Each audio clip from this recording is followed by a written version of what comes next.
FLOYA. Is that I want to say I pronunciated it correctly in the video, but can never be too sure. I mean, honestly, you can pronounce it whatever you like because we say Floya. Some people say Floya. I don't really mind. I don't think you do.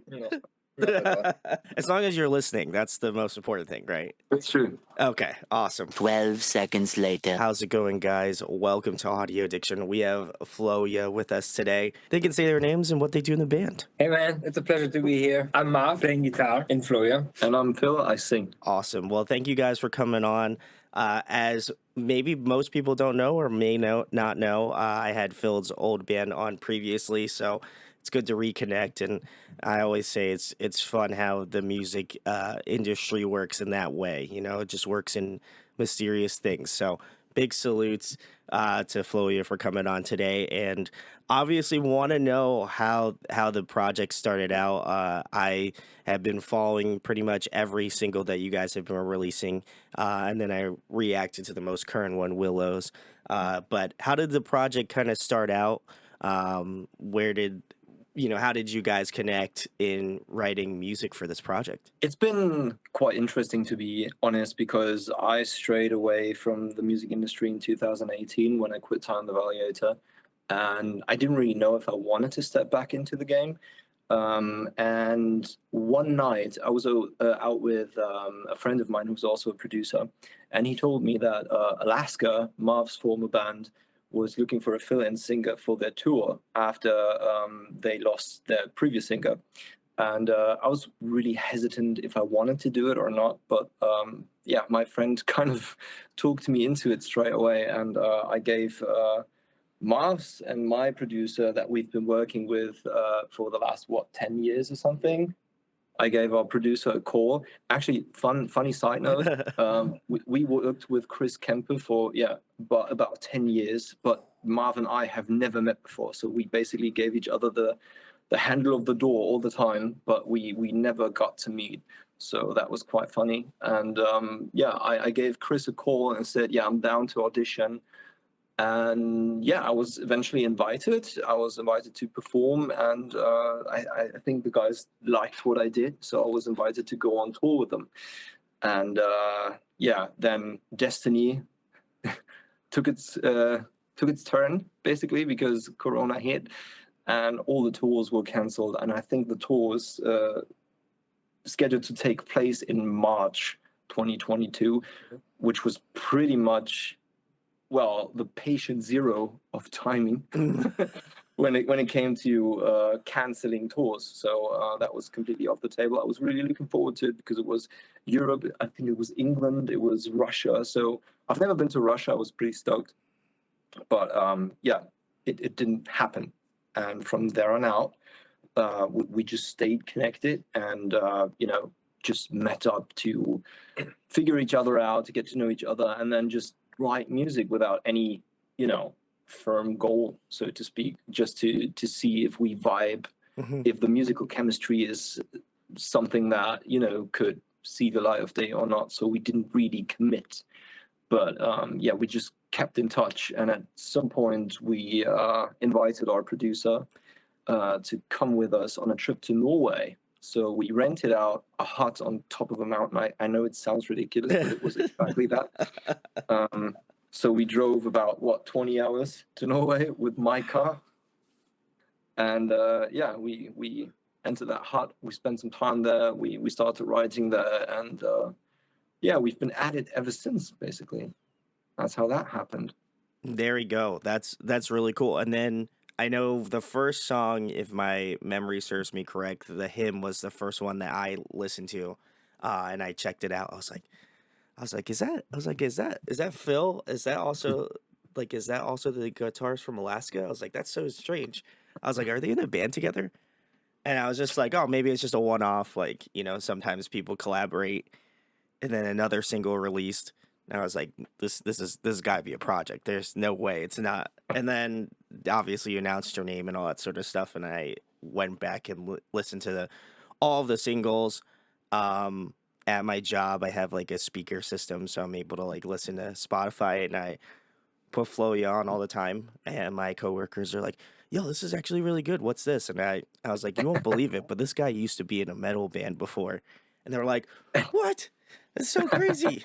And I was like, yeah, I know. Well, there's a lot of talent here. So, but I have just been absolutely like been telling a lot of my friends that aren't in that sort of heavier space because obviously I love Alaska. I love Time Evaluator. Um, but I know that those bands can be I would say arguably a little bit more abrasive than what FLOYA does. And so I'm able to show people that may not be kind of familiar with the genre at all.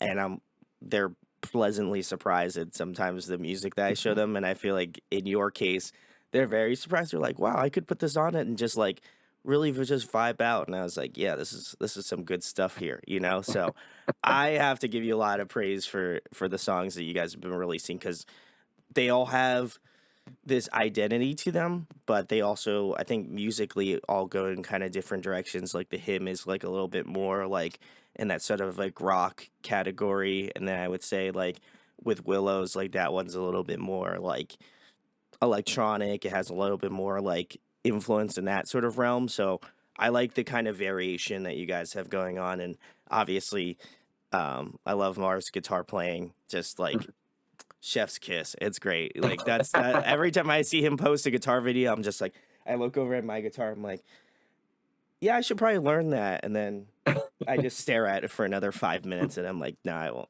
I can't do it, you know.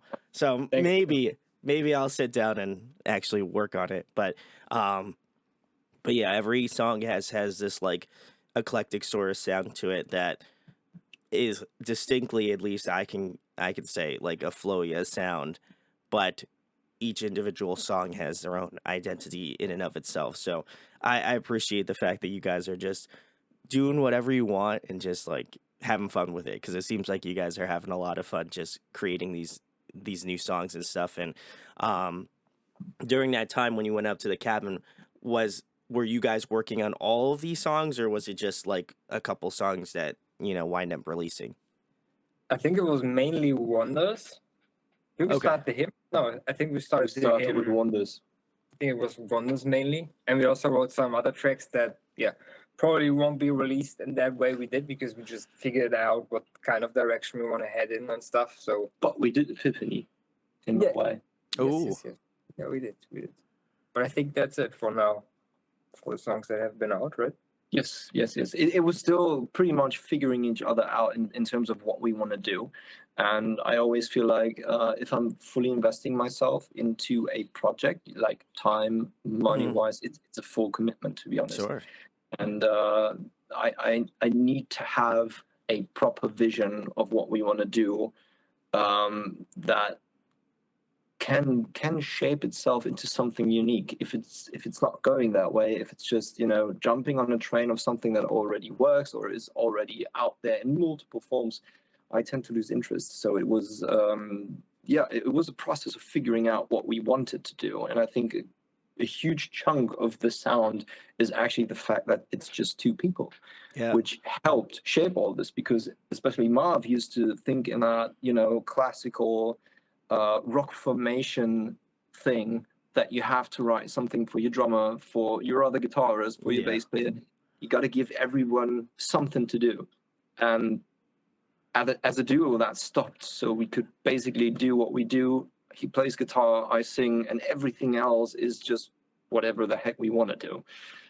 And especially when it comes to we're inspired by a lot of, I call them gateway bands. Like Yeah. to cite some, the most popular example is probably Linkin Park. When they started out mixing rock, metal, and hip hop, it was almost like nobody did this as well as they did. Sure. And Sure. some people thought it wouldn't even be possible to do this like in a really high standard, because some people just thought that both genres are just too different to fuse them together. And we're having like that vision of having a fresh pop rock sound, but not stop there, but instead fuse that with modern and melodic EDM music. And we haven't heard a lot of music or bands or artists that do this, and that was quite interesting. That was the spark that kept me going, basically. And I think it was pretty similar for you too. Sure. Yeah, I feel like you guys kind of. I think there's certain songs where that EDM influence is a little bit more mild, you know, and it kind of is just like a nice like background piece to like either, you know, Marv's guitar playing or like, you know, your vocals, Phil. And I'm like, okay, that's nice. It's like nice and subtle, you know, it works if, you know, no pun intended, it flows with the song. Um, and I feel like with Willows, like that was more of a like, okay, we're just gonna hit you directly on with more of an EDM sort of like electronic influence. And I was like, this is sick, like because I, you know, to me it was like in that moment and listening to it, and you know, obviously listening to it after the fact as well. um it did sound like a very abrasive at first, but then kind of going through the rest of the catalogs of the songs that have been released, it fits super well. And I think you can kind of see like as you have released the singles, they've like I feel like the electronic influences become a little bit larger. You know, it's like with each song, it's like, okay, they decide to like there I feel like you guys are like testing them out. You're like, okay, so we're gonna drop the hymn, and that's gonna be like a nice pop rock song. Everybody's gonna enjoy it. There's gonna be like a little bit of electronic music, and then the next one comes out like Wonders or something, and you're like, okay, we're gonna add a little bit more. And then by the time we got to the end of like the, you know, the singles thus far that have been released, you know, then you are all the way up to Willows, and you're like, oh man, this is really cool, and it meshes well because you can kind of see the vision of how the songs have been released. So I don't know if that was intentional, but I'll give you guys the credit if it is, because that's awesome. I mean, honestly, it wasn't about slowly introducing the audience to that, Sure. not sprinkling in more and more. That was not intentional, but it was also introducing it into our own music, introducing ourselves to it, and see what can we do with it. Because something that I personally want to stay away from when writing music is, you know, rock and slash metal bands, which we don't count ourselves into, obviously. Sure. But electronic influences have been present in modern rock and metal for ages. I don't Yeah. even know how long. I can't pinpoint it. But it's not supposed to be a gimmick. It's supposed to be a foundational element. Sure. And Yeah. obviously, you know, Marv and I have spent most of our career writing in rock schematics, so to speak, and then learning all that EDM production side, especially Marv with his sound design. He's handling a lot of the electronic influences and the drops, as well as our producer. It was really, really self-taught. It was a rough Challenge, yeah. It was a rough path, yeah, and we're still learning with every song, I think. Well, I'm stoked. I feel like you guys keep getting better with each song, so always going to be patiently awaiting the next song as well. But for people who maybe aren't familiar with FLOYA and check out this video, what song would you recommend to a new listener to check out first? Definitely Willows because of the EDM side. Ooh, okay. That's the direction, or let's say not the direction we want to head in more. Also that, but that's the biggest vision we currently have to Okay. to jump more onto the EDM train and combine it with the FLOYA style that people are used to right now, as far as the singers go. I like that. I think what's most essential when it comes to selecting the most important FLOYA tracks, I mean, our back catalog isn't huge, right? But still, I think Wonders, Fluorescent, and Willows are the songs that embody most of our DNA. I like that. Oh, okay. You gave three great options. Again, I've listened to all of them, so you know I think I can say with certainty they're all chef's kiss. I love all of them for different reasons. I feel like the hymn is you know patient zero, so I feel like I love that one maybe the most out of all of them. But I will have to say Willows was like the most current one.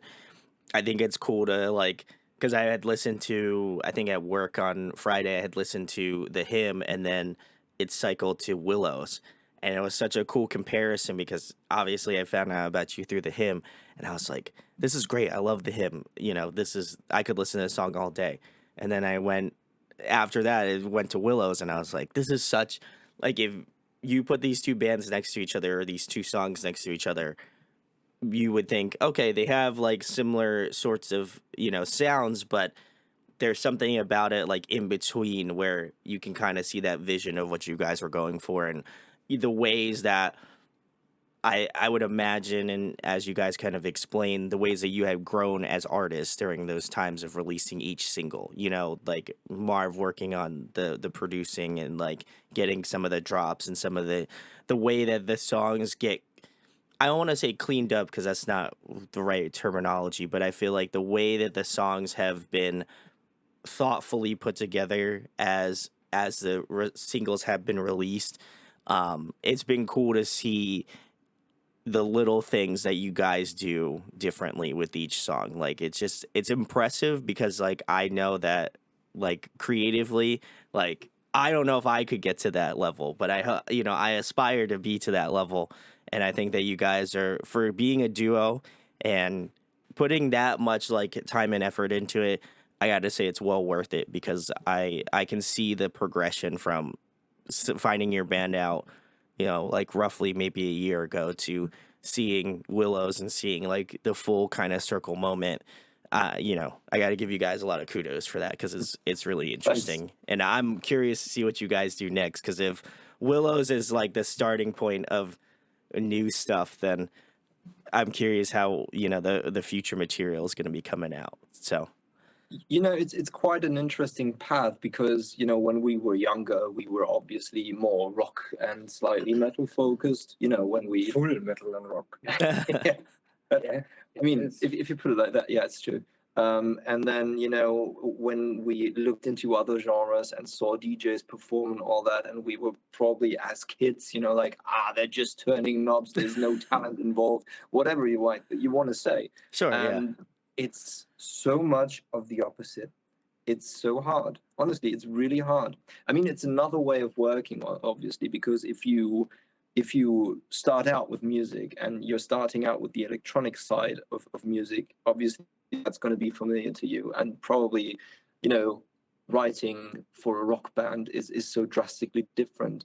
So it's still it's a fun ride, because when we look at today's artists that inspire us when it comes to electronic music, especially EDM, for example, Madian or Porter Robinson, artists like these, they show how fresh and how innovative electronic music can be, and then it doesn't have to be all drop focused and all just like build up drop. This is the classic EDM formula, something that we don't want to get lost in. And those artists fill their songs, apart from the drop,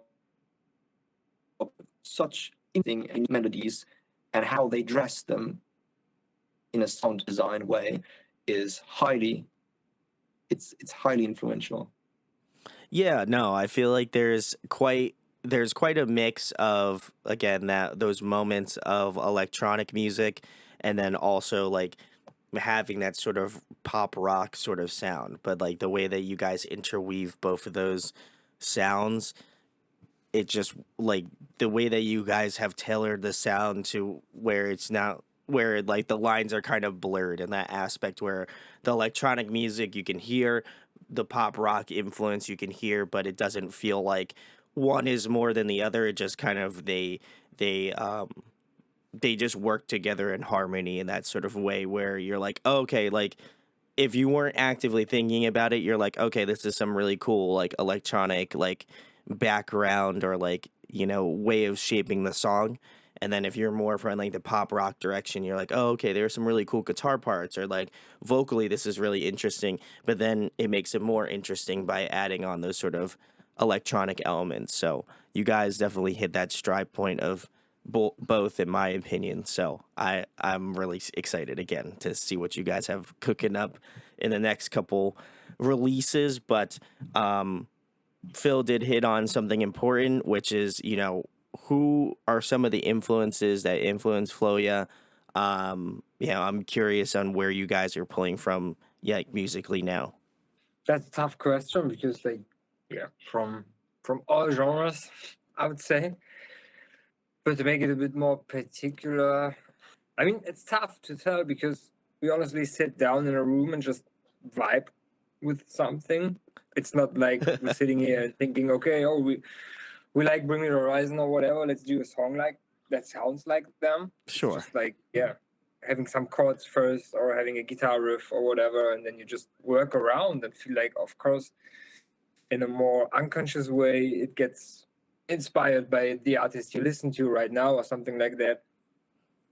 So yeah, I would really have a hard time to name some artists that influence us. I could rather tell like bands or artists we listen to. It's more of a subconscious thing, I think, Okay. That's the thing. because obviously what you consume every day is going to shape how you see music in a way, and that unconsciously influence how you write and how you want to dress something. We always call that dressing a part, because if you have, for example, a bass line and you have a melody and a rhythm element, you can either turn it into a rock song, you can turn it into an EDM song, you can basically do whatever the hell you want with it. Sure. And depending on how your tastes develop or have changed over time, the dressing changes. And that was the process when it came to that. I mean, I got to give you kudos for once, because I watched your Oh. reaction. Marv did too. And honestly, Brandon, you know what you're talking about, because when you Oh. cited the band Camino, you actually hit the nail on the head, because that is one of Marv's favorite bands. And obviously, Let's go. in an unconscious way, it's an influence. Yeah. For example. Ooh. I think in Willows you could tell that we listen to them or we like them. Yeah. Because of the guitar parts. Yeah. Especially Yeah. the chorus. Oh Yeah, yeah. that's definitely right.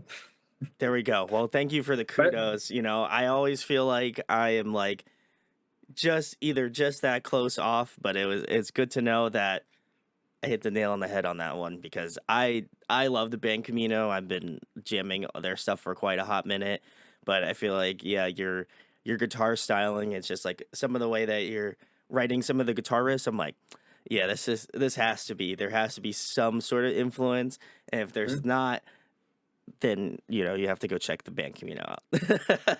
But to add on top of that, always when I hear Marv play, obviously you can hear a little bit of that of the band Camino, but the most prime example that I can think of when it comes to how his sound was shaped is The Edge of U2, because there are so many similarities, and it's obviously something that Marv grew up listening to. And I think he has his own turn of it. It's obviously not a copy. Sure. But yeah, some of the playing styles, especially when you watch him play, and his right hand is just always in motion, no matter what he did. So yeah, that's quite fun to experience that with his tracking. I didn't put that. Now that I'm thinking about it, I didn't put that together. Now I can kind of hear like some of the way that he writes some of the guitar parts. Yeah, now I'm gonna have to Now I'm gonna have to go back and listen to some of the FLOYA songs and like just certain aspects of the guitar parts. That is just me being a guitar nerd. That's like that. Obviously, I play guitar, so like for me, that's the main focal point that I go for. But man, I gotta give Marv. I feel like I'm giving a lot of credit to Phil, which well deserved. But I feel like Marv equally is important, because the guitar work, man. I sit there and like listen to the music as I'm like editing and stuff, and I'm like, I pause for a second. I'm like, what is Marv doing on this guitar part? Like, it makes me. So then I'll go and online on YouTube and I'll watch like a guitar playthrough of you playing through some of the songs. I'm like, oh man. I'm like, I wish I could just sit down and just hack out like a sick guitar riff, and then I'm like, man, that's so cool. So now next time I have you guys on, I'm gonna challenge myself to learn a FLOYA song on guitar. So go for it. Yeah. You bet I will, Marv. So the next question is, and you kind of alluded to it, Marv, which is who you guys currently listening to? What are you guys jamming in as of recently? Yeah, I mean the band Camino we already talked about. They just released a new song like 1 or 2 weeks ago. Yes, it's great. Probably love. Told You So, I guess. Yeah, Told You So. Other few artists coming more from the EDM side is like Illenium, okay. Porter Robinson, as well as Phil already mentioned. But also a big influence, which would be one band to your previous question that would definitely count in, is Coldplay. That always. Ooh, okay. They always tend to fuse those electronic parts and rock parts very, very well. In my personal opinion, like, yeah, probably one I'd of the agree. best bands in the world that fuse it in a pop way, you know, especially because I've seen them live, like, I think it's 8 or 9 years ago, Ooh. and it totally blew me away. Like, even those super poppy songs that you're used to hear on the radio and stuff, they smashed them so incredibly live. It was amazing, really amazing show. So I think they are definitely one of the most influences, I think. Yes, exactly. I mean, I personally, I'm kind of caught up in a nostalgic fashion lately Ooh, because okay. I've been putting together playlists just for myself to enjoy on Spotify containing, for example, Vertical Horizon. I don't know if you have ever heard of them. I have It's a not. very old rock pop band. I I'm gonna mean, have to check it out now. if you have watched movies like Big Daddy with Adam Sandler Yes. or Bruce Almighty with Jim Carrey, the songs that are on there, also Garbage to cite a band, those really, you know, shaped my childhood, and they Wow. re-spark my interest currently because it's just such a feel-good thing to me. You know, if I'm seeking comfort in music, I think we all do, and it gives me a feeling of, you know, being home, Oh so to yeah. speak. But other than that, Marv's and my tastes are very, very similar in a lot of ways. And, you know, when it comes to older music too, I grew up listening to like 90% of Peter Gabriel's back catalog. He's my hero. Ooh. Marv grew up with listening to a lot of U2, a lot of Sting too. So I think he kind of looks like a young Sting, doesn't He does, yeah. And It's a maybe long shot. I don't think it is. I don't know. We'll have to post Brandon. We'll have to post a photo of Sting and Marv next to each other. You'll have to decide. Let us know in the comments. But that's awesome. I feel like you guys definitely do pull from that sort of like 80s pop, like that kind of vibe too as well. I feel like that was something I didn't mention in my reaction, but now kind of going through your catalog and listening to what you have out, I'm like, there's got to be some sort of like, again, I know they mentioned YouTube, but like that was one that kind of flew under my radar in terms of like people that I was thinking you guys were influenced by, but now kind of like having this conversation, like having those sort of melodies play in the back of my head, I'm like, okay, yeah, those have definitely an 80s like pop rock sort of sound, which is great. I love it. I had a fun discovery when checking out the comments of Wonders, the first track that we released that Mhm. starts with all that djembe percussion and those 80s synth and all that. And it was fulfilling to me to read the comments and see that people were actually citing Peter Gabriel, and it was just a comment. I don't know if I'm quoting that right, but it was something along the lines of you can hear Peter Gabriel's influence in Phil and Marv's music so much, and I'm all for it. And that was Oh, that that's was really amazing. a fun find. I feel like I'd be pretty stoked if that was like the person that got me into music and they were like, yeah, this is you're definitely pulling from that sort of sound. I feel like that would be that sort of like checkbox to be like, you're doing it, like you got it. Like that's those influences are well on your sleeves, but also definitely great stuff. So I'll also say another band, if you guys have not checked them out, I guess it's not a band, but I guess it's an artist, San Holo. He's like an Oh yeah, EDM. he's I was into gonna it. Yeah, say, yeah, I yeah. was gonna say, San Holo was another artist that I felt like was kind of in a similar vein where like again he's from the EDM background, but I see him all the time like playing guitar as well within his music, and I was like, this is about as close as I could like get to the to FLOYA. So I feel like San Holo, I feel like I have to mention him Yeah. because I think he used to be a guitar teacher for 10 or oh 20 years or something. I think he once mentioned it, that he's been playing guitar for over 20 years and was teaching guitar and stuff. And then, like, he got onto the EDM train and, yeah, and never said left. goodbye Yeah. to rock music. But I mean, he's also, yeah, one of the example artists that combines some guitar playing with EDM. because I think he uses a lot of guitar playing. Maybe not like in the, I would say my way of playing guitar is a bit more. You can hear that I'm coming from a metal or rock Sure. background Yeah, as I would well, agree. because of Yeah. maybe having some heavier, more forward licks and riffs and stuff. And I think that's what makes the difference of San Holo's way of guitar playing, because it's more poppy and more like vocal. It's easy on the ears. Yeah, Yeah. exactly. Where It's- we sometimes are a bit more experimental or a bit more, more crazy. Like, You can't just Yeah. hide that shit for too long. I do feel like it's crazy because it's almost as if like Marv's guitar acts as like a second vocalist in some of the songs. Like there's some like Absolutely. I feel like his guitar playing as well too is influenced by intervals. Like Aaron Marshall, I feel like his guitar writing, especially like with his melodies, like they feel very vocal, even though they're just like him like absolutely shredding, you know? And I feel like Marv kind of like if I was to take Marv's influences, it's like the Holy Trinity, it's like Ban Camino, like intervals, and I would say like San Holo. If they were all to like mesh together, that would be Marv, you know. And then we throw Sting in there, you young Sting, and then we're good, you know. That's Marv in a nutshell. That's so true, honestly. And I have some fun facts to add on top of that. Oh, I think like 2 months back or something, I was checking out our Instagram, and we've got a new follower, and I read his name, and it was Aaron Marshall, and I was like, oh yeah, right, isn't he from Intervals? And I checked that out, and he's probably aware of what we do, which is cool. So yeah.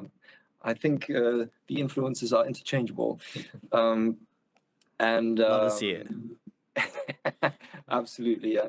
And obviously, something that Marv and I always tell each other when we're just having fun conversations is that if you separate the two of us, we're still interesting artists, I feel. Agreed. But it's really FLOYA's really living off of the combination, because I think if we would just do solo stuff, him doing his stuff, and I would do my stuff probably, it wouldn't be just as interesting. I think. I mean, it would still probably be good music, but I think what makes FLOYA stand out is just the combination of that. And I think an example of that is really Wonders, because if you check out the verse, it's just I'm leading and I create pockets for Marv that he jumps into. So we're basically, exchanging the lead element constantly between the both of us. And that's really what's keeping my interest, and I think that's keeping his interest as well. sure. I would definitely agree. There's like as I mentioned, there's this level of like having essentially like two vocalists. You like, one being a guitar part and then the other being vocals, and you guys kind of do this game where like, oh, okay, Marv's doing this part, okay, like, Phil's doing this part, and it's just this way of like where it doesn't feel forced, like there's this natural flow of how the song kind of works out where you can hear kind of the guitar like lead parts and you're like, oh, that's really nice, and then it'll cut directly into like Phil doing like his part of the vocal melody. And I think it's just this exchange of both guitar and vocals in that way where as someone who's trying to learn how to sing and also has been playing guitar for a while, I think you guys hit that nice point where I think for me, like the hardest part of like learning how to sing is trying to find that like niche point of where everything kind of hits within a song. And I would say for people who love guitar as well as vocals, like this band is like 1,000,000% you need to check out. Like even if you have to stop this video and go to check out their music, like I would highly recommend doing it. Like actually don't do it because I'd love for you to stay and enjoy the rest of this interview, but like if you did, I wouldn't be upset. But I think Honestly, I didn't know that you were becoming a singer, Brandon. Is there any way I can check that out? Yeah, so I have a project. It's called Vacant Eyes on Instagram. I've been posting some covers, and I'm just trying to learn how. I just practice like in my car every day, and I practice every once in a while when I'm not doing this. So this is not my this is my bread and butter here doing the interviewing, but I am trying to move into the vocal space. So I feel like Really my cool. next goal is to take on an old time evaluator song and be absolutely depressed at how I can never be be the Phil vocalist. Maybe I'll have to try a FLOYA song. I think maybe that might be a little bit more in the way. If you're actually thinking about covering a time evaluator track, let me be completely honest with you, it's tough shit. It's super tough even on me. So if I would have to dive back into that kind of music, it would take me a long time to relearn this. So yeah, it's tough. So, but I'm stoked that you're heading into vocals. I'm always glad to Oh, hear people trying out their voices, because I feel like we're losing a lot of talent every day because people, don't move out of their comfort zones enough and are not, courageous enough sure. to pursue something that, could eventually not work. I mean, it's an experiment, but you've got to have the chops, the courage to do so. And I'm all for it. So no matter where it takes you, keep doing it, because it's just, I think it's the most expressive way of communication Oh yeah. apart from human languages. So I would agree. I feel like the reason why I started doing vocals was very similarly to doing YouTube and interviewing bands. Like that's something that's like when I was early on and being, like a young kid, like I was very shy and very reserved. And I would imagine most people would not expect that because why would you be interviewing bands if you're quiet, shy, reserved, all that sort of stuff. So I feel like there was like a mental like knob turning where I was just like, this is something I like to talk about, and I don't have any problem or any inhibitions to talk about music. Like I love talking about it. So it was just about like kind of connecting those dots of being like, why if I can talk about this so much, why can't I talk about other things so much? And I feel like that was like the unlocking of my brain where now I just talk all the time. So that's my problem. I can't turn it off. Like I've turned the notch on and I have not shut it off. So that's going to be the problem. So I feel like vocals is now that kind of like again locked door where I'm like, okay, I want to practice this and get better at it. So like in my free time, I'll literally be sitting on my bed over here and like watching TV and like watching how people do different vocal techniques and asking some of my vocal friends that do vocals like, how do you do this? And like what do I need to improve on? Like what are some of the things that I need to grow personally on to be a better vocalist? So I feel like I take that very similarly to doing interviewing in bands. Like, how am I going to get better at interviewing? Watch other interviewers. It's the same thing. So that's my goal for this year is trying to do it. you're opening up a rather interesting topic, because I feel like since Marv and I have worked together, I have learned quite a lot from him. And I think he has learned a trick or two from me as well. So what I'm pointing at, Just one or two. yeah, he's a joker.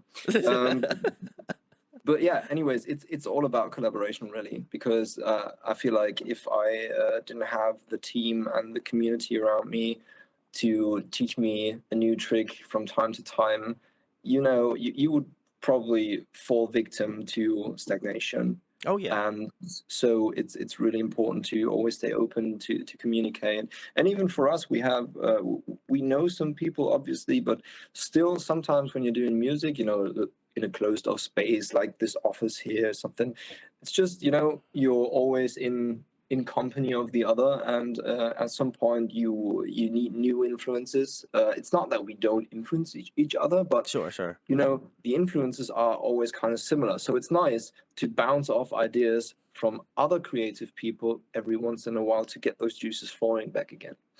Oh, 100%. Yeah, you gotta. I think there's a phrase. I think if I'm paraphrasing it correctly, but it's like you want to like seek discomfort, not in like a bad way, like where you're like, oh my god, I don't know what to do. Like I feel like there's a level of discomfort you have to feel in order to grow as an individual. Like I feel like for me, like I would be interviewing bands. Like every time I go to interview the next person, I want to know that I'm improving my skills as an interviewer.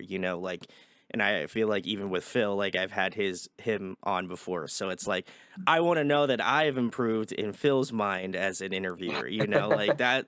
Like I've been thinking about that the entire time where I'm like, oh, I've had Phil on. Like he knows the type of like where I was at like 5 years ago. So I need to know that I have improved, a little bit since last time. Honestly, providing full transparency, when the request came in that you want to do an interview with us, I looked at Marv and I said, I think I remember Brandon. I think we did an interview a few years back.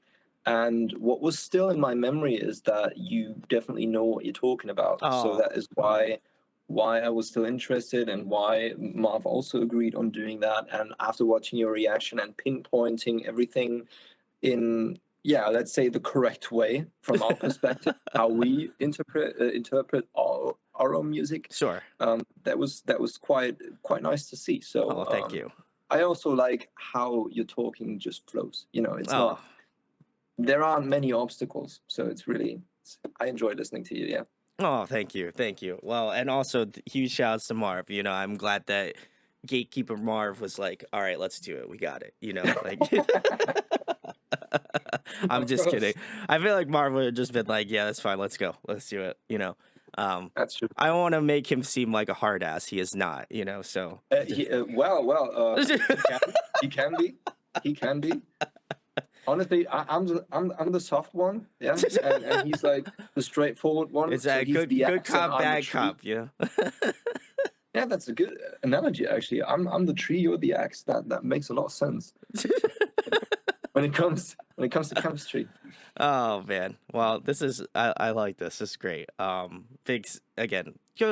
I feel like I don't have to say this, but I'm gonna say it anyway. Please go check out FLOYA. Best band. Like I said, best band that I've heard in a hot minute. Like I think that they just do a great job of like if you love them from their previous projects, you're gonna love their new stuff. If you are new and you haven't checked out their stuff and you're more in that sort of pop space, you're gonna like it.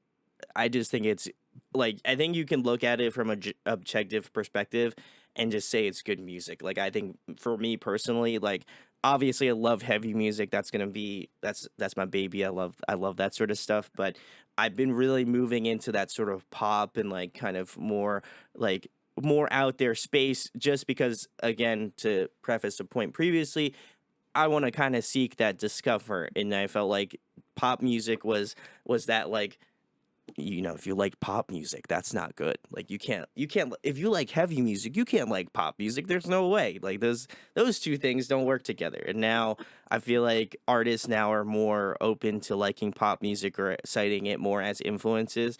Not that I feel like I have to follow the trend, but I feel like now I have more an appreciation for our pop music because just the way that they put the songs together, the layering, the thought process behind it all is just way more intricate than just like brushing it off and being like, yeah, pop music, no, that's not for me. And now I can find a lot more appreciation for it. That's interesting because I feel like when Marv is talking to me and talks to me about analyzing pop songs, it's always like the music where we derive from. It tends to have a lot of layers, and there's gonna be tons of reverb going on, and obviously almost anything sounds good if you drown it in reverb, right? Oh yeah. But then again, most pop productions these days, they have so few elements, but if you look at those elements individually, they are so strong. Oh They yeah. aren't relying on a lot of layers. It's kind of honest in a way, so there's nothing that can get overshadowed or is hidden away in the mix, because in pop production it's like if it doesn't make a difference, then it's going to leave the mix, you're going to kick it out. And I feel like we tried reducing our songwriting a lot through that knowledge that we acquired. But then again, it's really important to venture out, to explore new genres, and not to be focused on solely one or two genres, because I feel like music is like the color spectrum. There's a song or a genre for every kind of emotion or mood.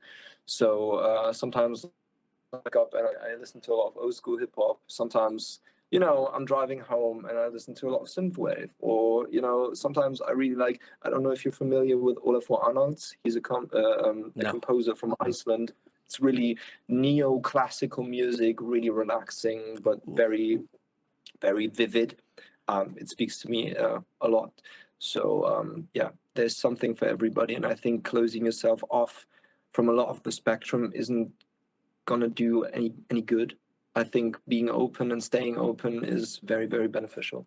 Yeah, and I think it also winds its way, especially if you're a musician, it winds up making its way into your music, and so like that is kind of the cool layers of musicians, right? Where like you can be influenced by the heaviest band on the face of the earth, but then also listen to like a Dua Lipa or like, listen to other Absolutely. sorts of artists in that sort of vein.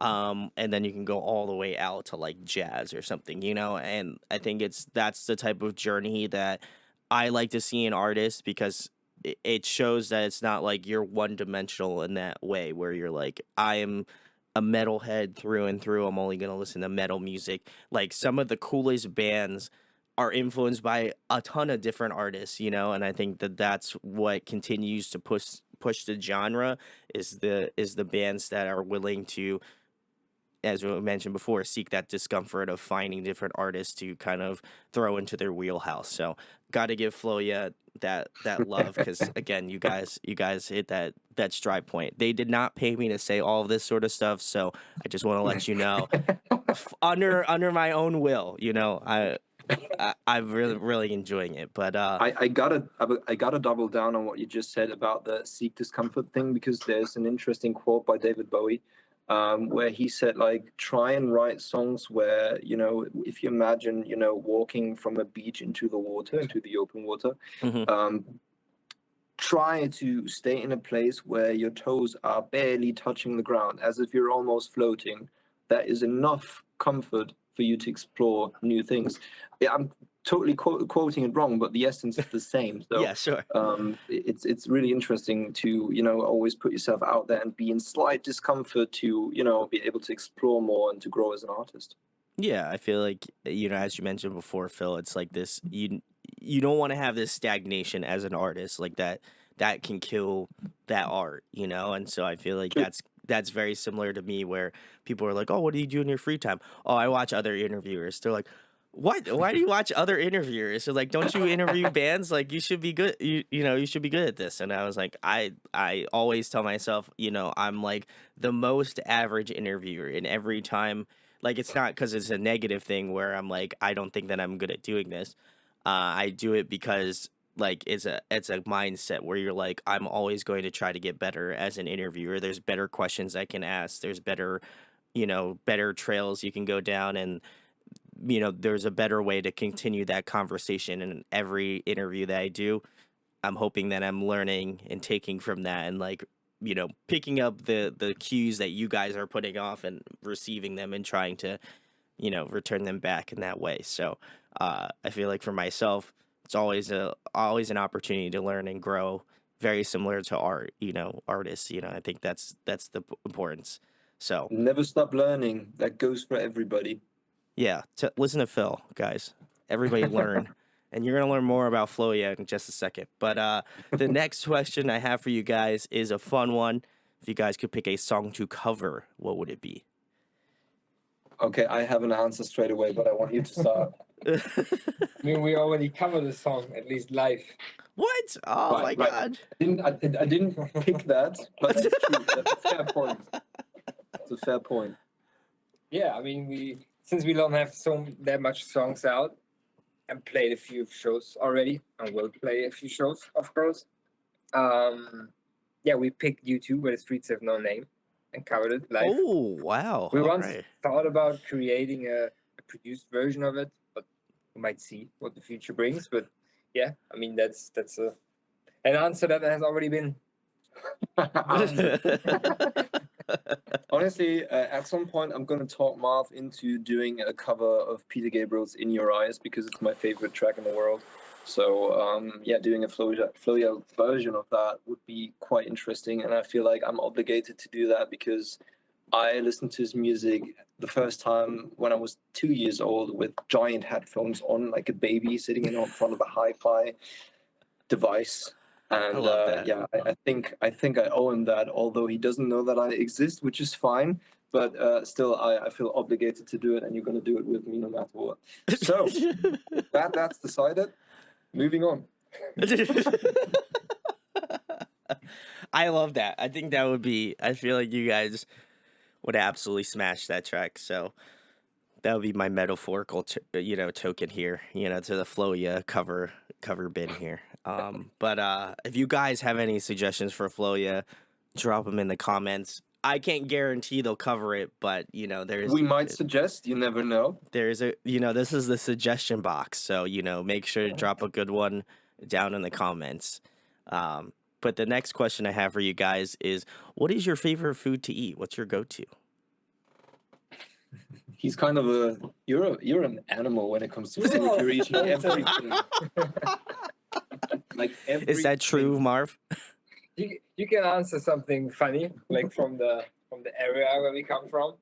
Like it's Western Germany. I think I don't know if people outside of Germany know currywurst. I don't know. Yeah. It's basically a sausage that's been cut up with scissors. I'm not kidding. They cut it up with. Sometimes. The real ones do it, but the cooler ones, the more modern ones, have like the machine. Oh, yeah. Oh, okay. Okay, so the traditional way is cutting it with scissors, and then just do some tomato sauce. That's Curry. It's curry. yeah, but curry's in there, but there's also tomato in there. Yeah, but it's curry and ketchup. Yeah. Basically, yes. Yeah. So that's Interesting. all the ingredients that there are. It's filthy shit. Plus fries. Plus fries. Fries with mayonnaise, obviously, because who chooses anything else? I mean, you have to be insane to choose anything else. But not judging anyone. Everybody does their own thing, right? For me, it's like I'm gluten intolerant, which is shit, and I'm Yes, also vegan, which limits my eating choices quite drastically. So, I mean, Mav always laughs at me for this because I'm like, yeah, do you want to order? Yeah, I don't know what I can eat. So it's sometimes it's really annoying. Oh no. But yeah, I think my favorite food. So my girlfriend is half Iranian, so she does a lot of Persian dishes. Oh, nice. And there's something, I forgot the name of the dish. I think it's bademjun. I have to Google it. I think it's called bademjun. It's oh god, I don't know how to describe it. It's a Persian dish, and it's full of vegetables and stew. So yeah, it's really tasty. You should check out more Persian cuisine because it's fucking awesome. Ooh, okay. I think I don't know if I've. Oh, okay. I may have found it. So it's Badem, and then the second word is J. O. Yes. Yeah, it looks good. I'll have to. Shoutouts to Persian food. It looks good.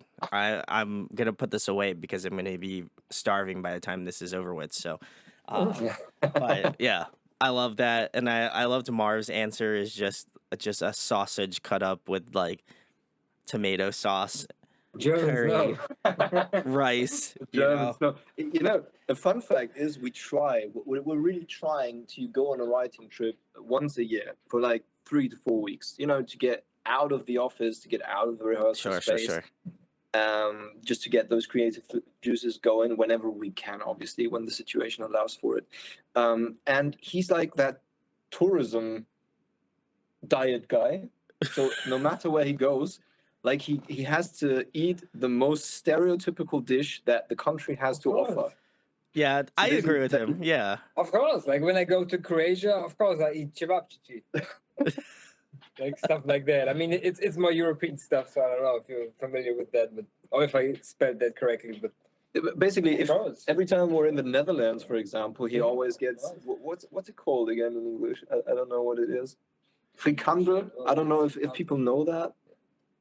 So he always has to get one. We can't leave the country until he got his frikandel. And I love that. We've been to Athens like in 2021 in November for like a month or something. Yeah. And yeah, he always gets pita. So that's basically all he eats, and he has to eat it, or he gets unfucking believable. I have to respect Marv on that, because that's whenever I go abroad, like I always have to try something from that country. Like there's something there's things that you can only specifically get there, and you gotta try it. You know, I went the last trip I went to was in Canada to see some audio addiction homies, and I was like, "Oh, what should I get?" And they were like, "Oh, you should get poutine." And I said, "Oh, Right. okay." So then I got poutine, and it was delicious. And I felt like shit after, because it's literally just meat, cheese, gravy, and then they put all of that shit over top of fries. And then you're like, by the end of it, you're just like, "Oh God." Yeah. I can relate to that. I think that's the feeling that Marv usually gets after eating his livers. It's like a cement block. It's oh my God, it's terrible. Wearing you down. Yeah, It's making you nauseous. I'm gonna have to take a page out of Phil's book and just get a bunch of make a nice vegan meal. You know, I have a block of tofu sitting in my refrigerator, so I feel like that's on today's lunch menu here. But the the next question I have, what were you gonna say, Phil? Just that obviously vegan cuisine is more than just tofu, but it's a good start. I'm just saying that's what I have. I love a good, vegan meal. I feel like whenever I have the opportunity to eat something vegan, I'm gonna do it.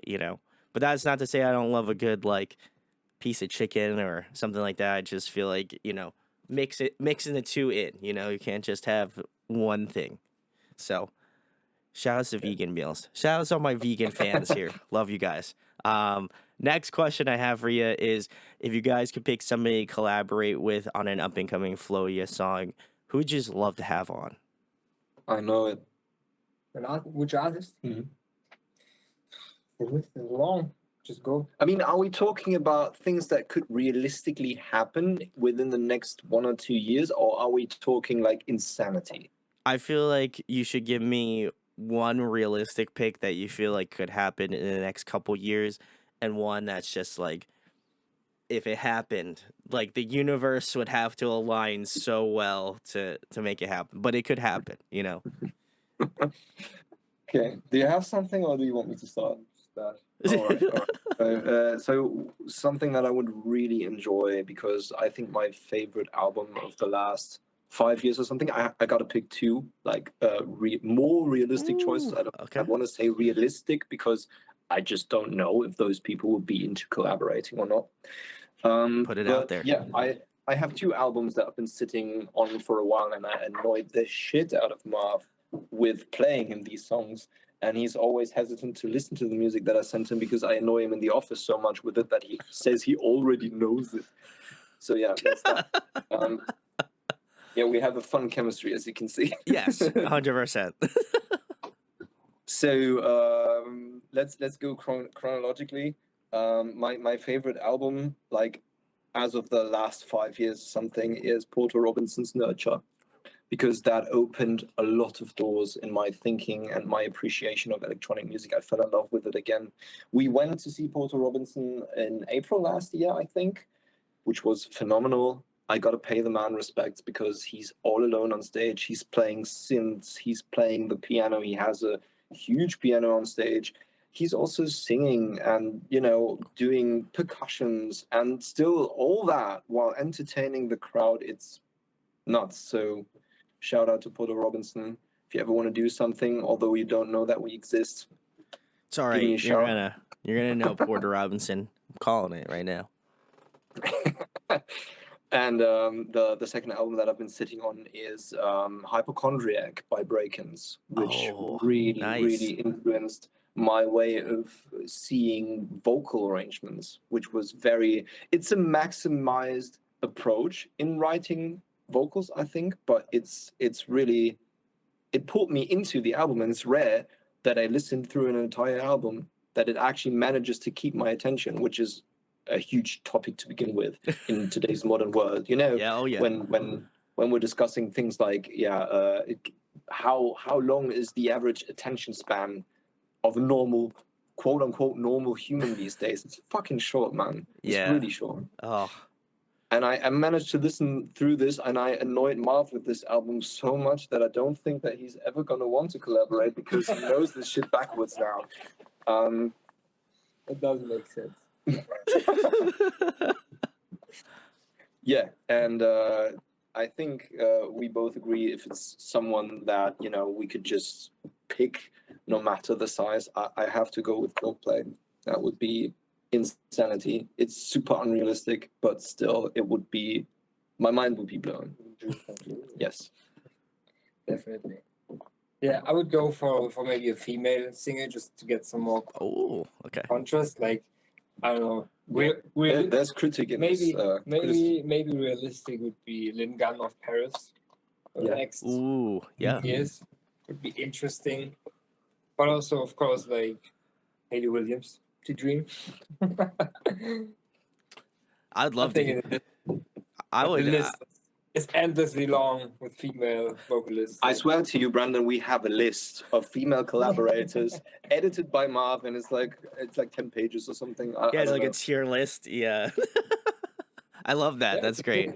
I just love the combination of male and female Oh. singing tracks. It's just you can't get more of a contrast.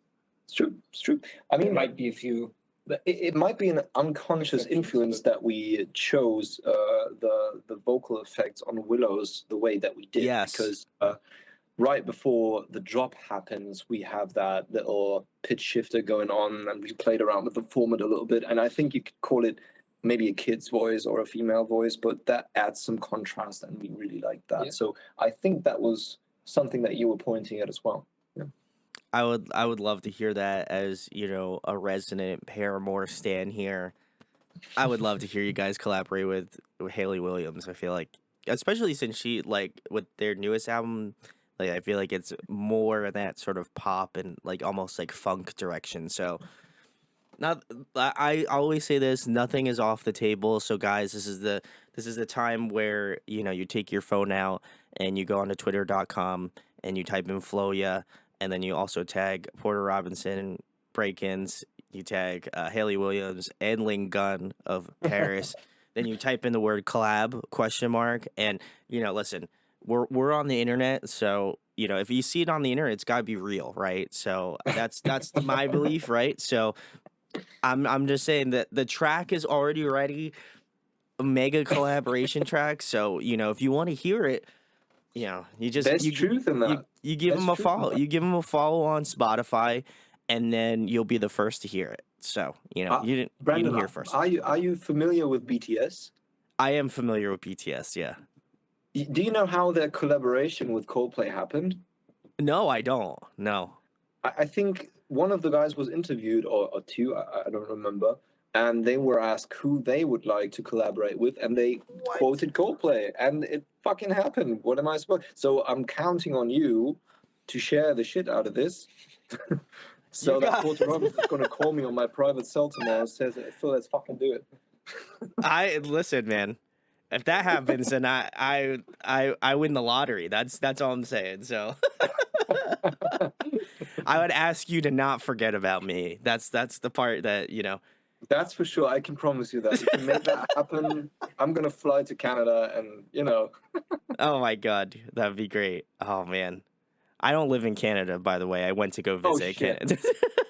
Oh, I was so sure. Oh, Where are that's you okay. based right now? I live in Pennsylvania, in the right. States. Yeah. Right. I don't know why, but I mean, even like 5 years ago when we last chatted, I thought you were Canadian. I don't know why. It's probably because I'm nice. That's I feel like Yeah, that makes a lot of sense. the extension of being nice. I feel like that's what most Canadians are. Yeah, I'm very polite. I feel like that that might have been the drawing point. I don't know. True. I don't like being mean, so that's kind of I don't really have a mean bone in my body, so I feel like that's it. If anything, I probably yell the most at my cat here, who's laying on my bed. I see the scheme. Yeah, of the cat. It's black and white, yeah? Yeah, he's black and white, yeah. That's Meatball. Shout out to Meatball. Love my guy. Meatball. I'll show him to you later. The The next question I have for you guys: if you were to compile a dream tour lineup for FLOYA, who would be on it? That's yours. We already talked about those artists, I guess, that instantly land on this No, but stream. not in a realistic way. You know, that could be an interesting thought because, you know, picking the dream, sometimes you don't even face the truth that it wouldn't even really fit, you know? So I think like realistically, if we could tour right now with someone that's musically close to us, I think that's an interesting question.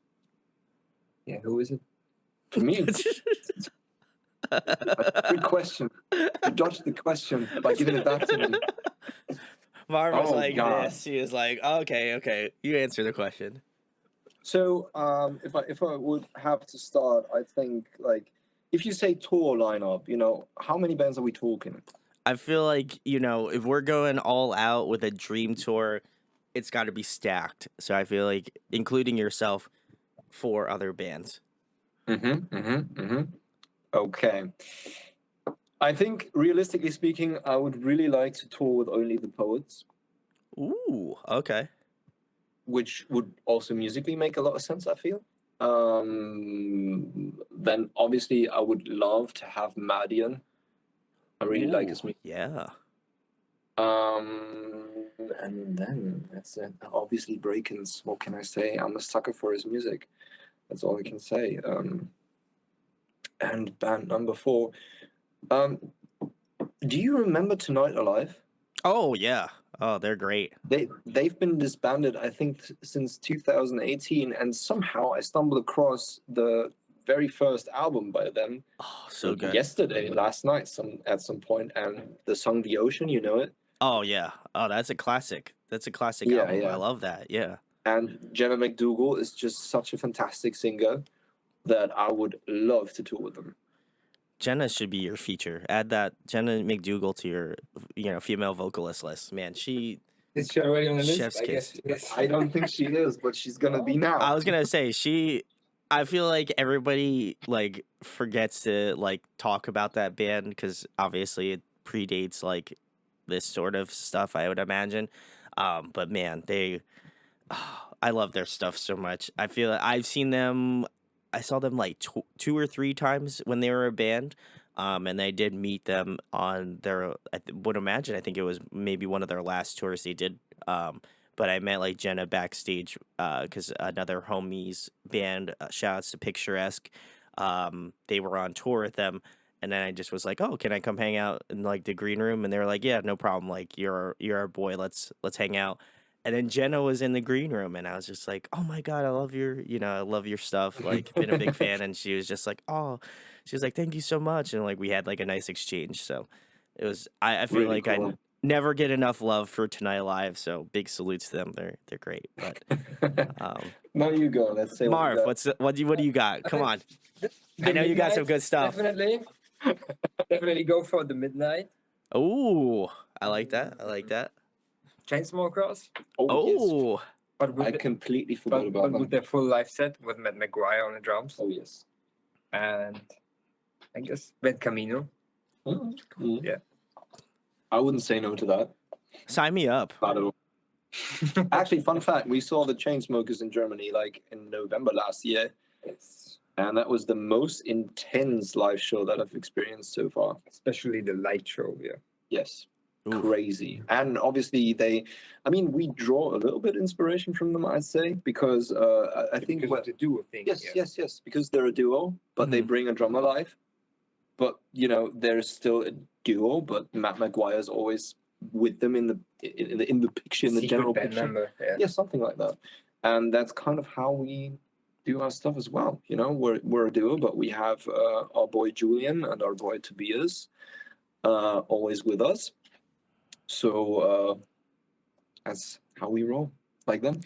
Salutes. Big salutes to the band as well too, because I think they also bring a lot of that energy. And I was just like, man, the drumming on this is so sick. So the vibes, I loved it.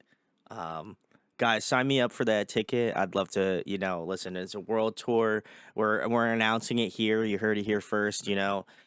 I believe in the manifestation powers of the internet. So, let's Auto suggestion. like, That shit is real. this shit's real. So, definitely check the link in the description. Pre-sale tickets for their massive world tour starting right at this moment when this video goes live. So I hope you're ready. I feel blessed that they would come on this show to tell me about this sick world tour they're on.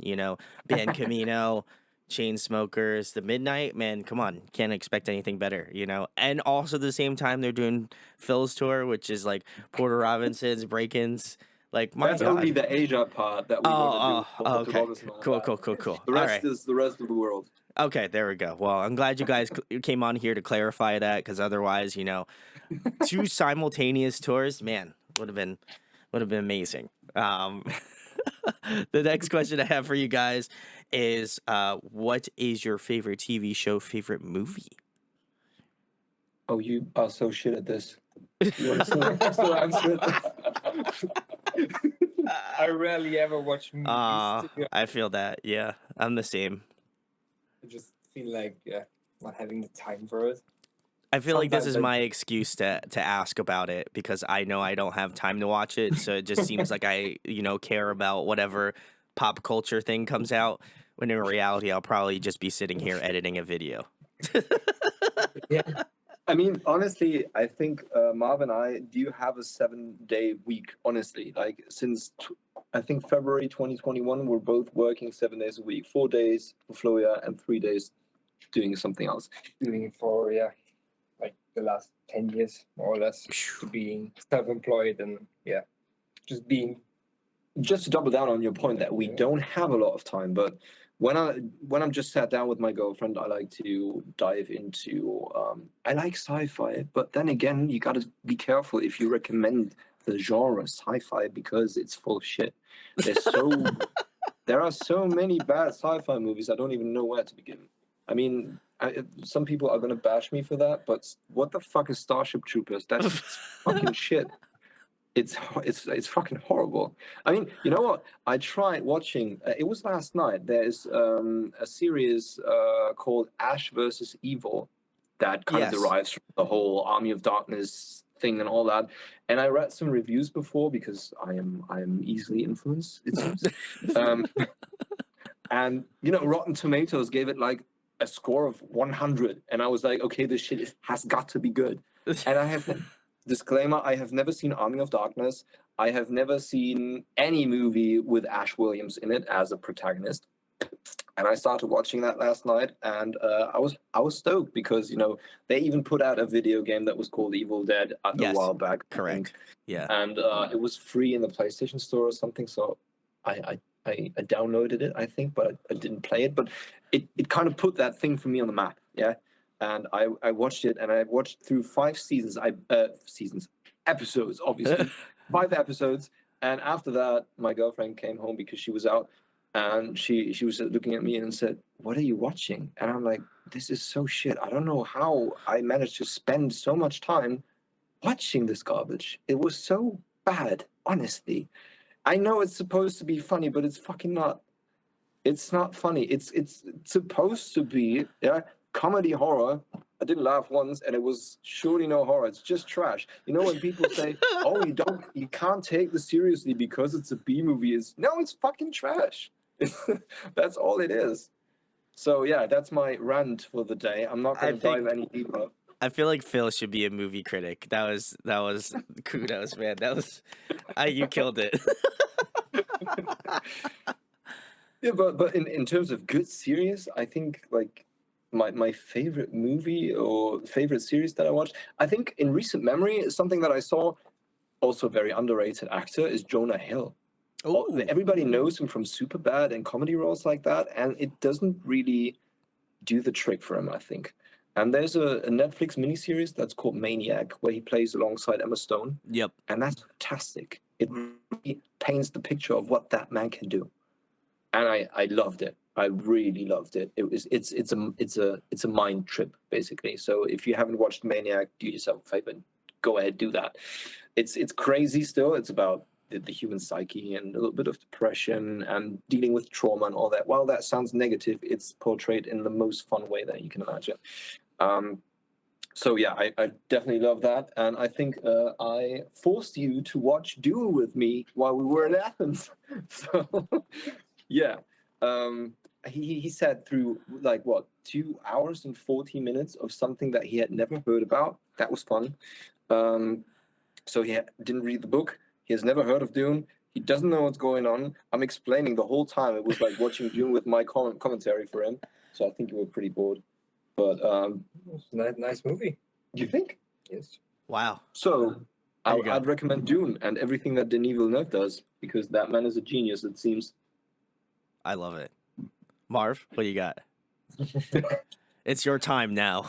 I think the only thing right now I can say is the latest series I've watched on Netflix was The Playlist, like the Ooh. series about Spotify and the foundation of Spotify and everything. Like, very, very interesting. I mean, actually, it's pretty common for every one of us, like knowing who's and what is Spotify and Sure. where they came from. It's also known for most of people, but to get the story in detail is really, really interesting with having the people behind it and stuff, and all that shit happening with what's it called, Napster and stuff that just Yes. started pirating music and stuff, especially from our perspective as musicians as well, and using or denying on Spotify. So sad. You don't really have a choice nowadays to just be on Spotify.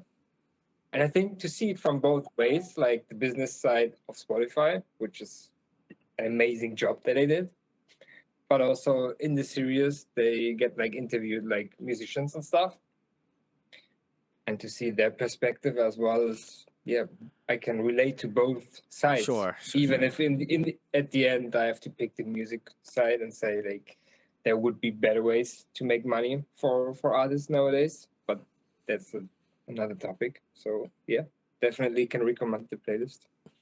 I'll have to check it out. I feel Yeah. like I'm kind of Phil. Were you gonna say something? It looked like you were. I have to double down on that because sometimes he surprises me with pop culture that I haven't heard about. Yeah, but that's it's more stuff like documentations and Yeah, stuff where yeah. I can get something or learn something from. It's Not, true. not that Same. you cannot learn from movies or stuff, but yeah, that's just the business side. I feel that. Yeah. Gets me more hyped, and where I like to spend some time on watching. Marv's like, yeah, numbers. I love numbers. That's my favorite. he's the inspirational one. He loves education, and I really appreciate that because I he's feel trying that. to get me into that as well a little more. Because obviously, what am I going to learn if I'm watching fucking Evil Dead? You know? So yeah, It's something. still good art, movies in general. Yeah, obviously, and you can get Yeah. inspired by that too. Yeah, of course. But then again, he showed something to Chris and me while we were in Norway, a documentary that was called The Defiant Ones. That was about Interscope Records, I think, Wow. Okay. which is really, really interesting. So if you haven't watched it and find somewhere where it is streamed, I'd definitely recommend that because that is pure insanity on how they build Interscope. It's I'll not have only to check it out. it's also about Apple phones and stuff. True. And Beats by Dre. Dre. That's true. Dr. Yeah. Dre and stuff. Mm. Even I forgot his name. the hip hop genre and stuff gets like deeply explained how it all started and Snoop Dogg is in it. badly a few things ended for some of them.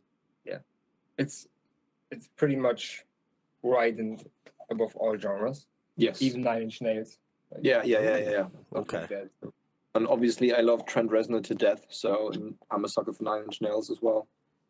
I would agree. Yeah, and I'm kind of in the same boat as Marv. Like when I have my free time, I'm watching other interviewers interview other people because I'm like, oh yeah, that's a cool question. I don't know how they like kind of went about that, but like I'm very much like Marv. I'm like the educational, like if I can figure out either that or it's me like, how do you edit this thing into a video? And I'm like sitting here like, oh my God, how long am I gonna sit here to edit this like small piece that maybe like 5 people are gonna watch, but it'll be worth the effort, you know? So I feel that. Marv and I are in the same wavelength here. So I like it. Absolutely. The next question I have for you guys, if you were trapped on a desert island for the next month and there was one album you could bring with you to listen to, what would it be? I know it. What is it, Phil? It's the album that made me go into music. and that is actually, it's not even a real studio album, it's a live album that is called, oh, you're laughing because you know what I'm talking about. Say it. No, you go for it. Let's see. Let's Mr. PG. Mr. PG. It's Peter Gabriel's Secret World Live, because that Hey. is what got me into music, and I can sing everything by heart, I think, and I performanced to I danced and sang to this like as a little child. So this is something that I cannot not listen to. Not live without. I got you. Yeah. I think for me Marv. right now, it's a more recent one, like So Far So Good from the Chainsmokers. But I Ooh. can't find between the lo-fi version Yeah. and the original version, because I get both it. are insanely good. I love That's that. true. The Lo-Fi album by the Chainsmokers was surprisingly well done. I listened to that a lot of times. Yeah. I love lo-fi now. I'm feel like I'm on that. I've been on that train. Like whenever I'm editing, I just put on some like nice lo-fi music now, and I'm just like, it just like you get into this like flow state where you're editing and doing all this sort of stuff. And it's great. So shout outs to lo-fi music. I feel like I've mentioned it a couple times in the interviews that I do, but if you ever want a good type of music that's like not aggressive and kind of helps your like mental state to do whatever it needs to do, highly recommend some lo-fi. It's great. I don't know. It creates that tunnel vision. It really Yeah, doubles down on focus. That's really helpful. it's great. I love it. The last question I have for you guys is my personal favorite. Been ending off all of my interviews with this as of currently, but as you most people know, and I'm sure as you guys know, going through this, music and interviewing bands is a passion of mine. I absolutely love doing it. I've been fortunate enough to be doing it for 7 years here on YouTube. So like, it's I would say it's, we're kind of serious, but I absolutely love doing it, and I don't feel like there's anything else in this world that I'd want to do with my free time. So, in the same vein, like musicians, like they create music because they're passionate about it, they love doing it. What And they can't go without it. can't go without it as well, why do you guys create music? Because very easily, as Phil mentioned at the top of the show, like, he came back into the music scene after taking some time off. So like, what draws you guys to continue to create and make music? Because I think that we all, all the time when I have bands on, like, I could talk miles and tons of hours about how much I love the music, but like, why do you guys create? Why is that something important to you guys? I think being able to express your emotions, there's no better way than, for me Sure. personally, Yeah. than with music. And besides that, it's definitely the passion of playing guitar, or nowadays even just producing, even if it's electronic, just getting a vibing with it, and then creating something. And the most enjoyable part is then getting it out and having people enjoying the music or seeing that they react to it. And sometimes as your reaction, people get the same vibes that you intended, maybe. Sure. Or they just feel your music. I think that's the best part of it in the end. I think my answer is something that you have heard by now, and someone else probably said it, but I think for a lot of artists, it's the way that I feel about it, or the other way around. So music defined my way of life, Sure. and how I'm living to this day, and it also saved my life because it helped me get through the darkest days of my life, and so that is something that, like, doing music as a whole, as especially performing music with Marvin on stage and Julian or Tobias, it's, for me, it's the joy of living. That is what it translates to for me. Mm-hmm. So there's no great feeling of happiness, I think, for me. And then there's that second part of me that, where music just helped me so much to get through rough shit, that I Oh, want to yeah. give back. I wanna definitely give back because with Time Evaluator, the first song that I felt like changed something in our audience, like in terms of the feedback that we got back in the day, was when we released When I Meet Death.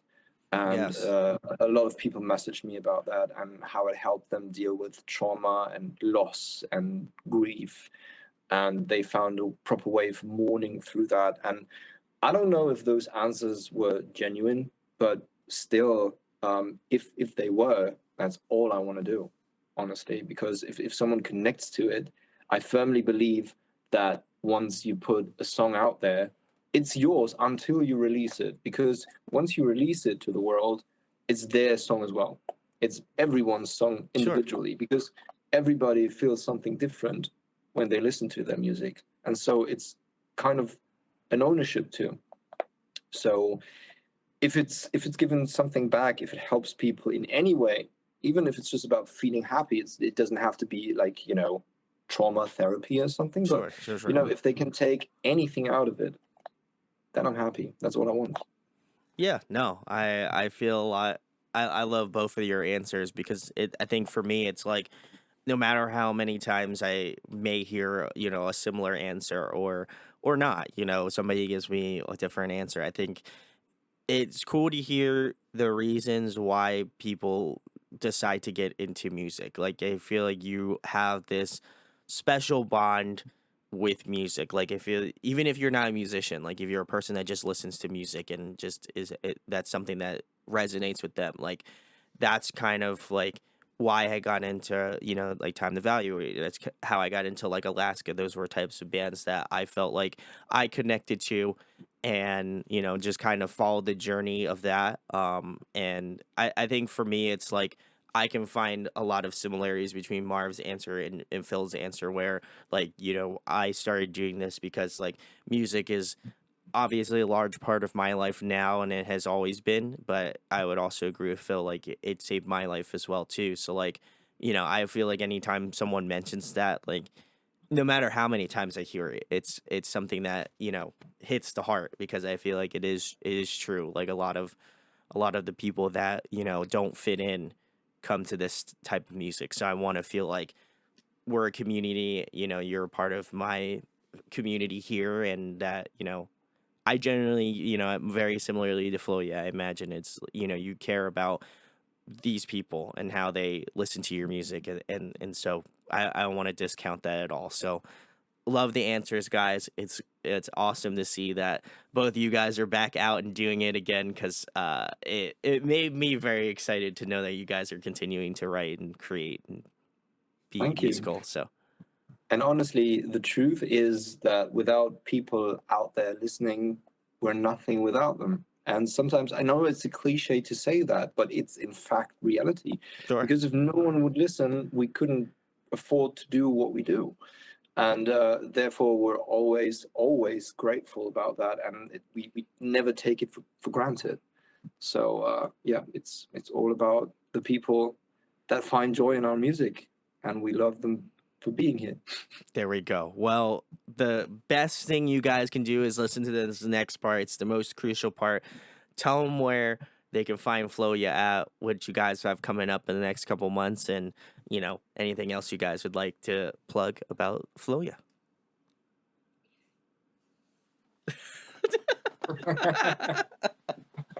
Not everybody jump at once.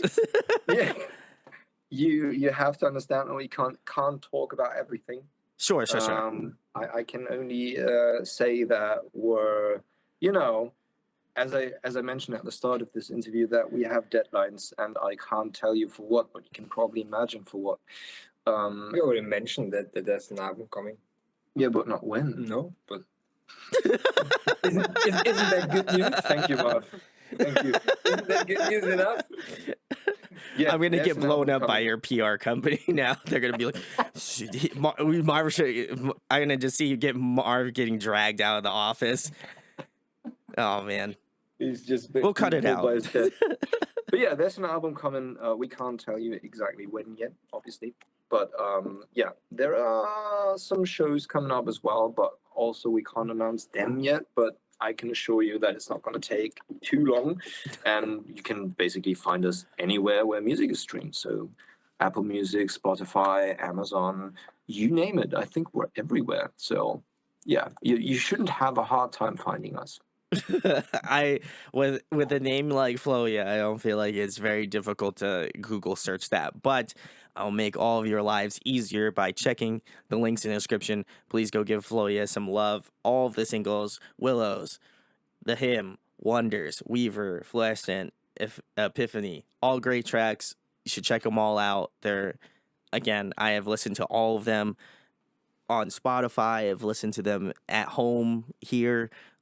I'm just a fan, as if I wasn't already, from both the Time Evaluator times and as well as the Alaska times.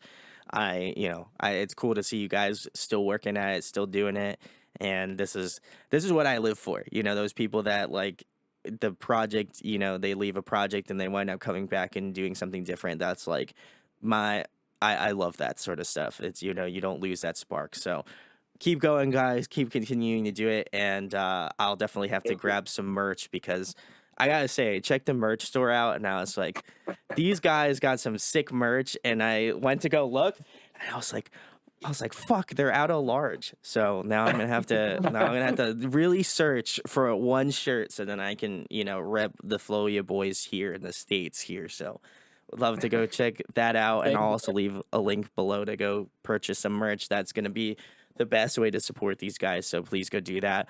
And if you enjoy this interview, share, like, and subscribe. It goes a long way.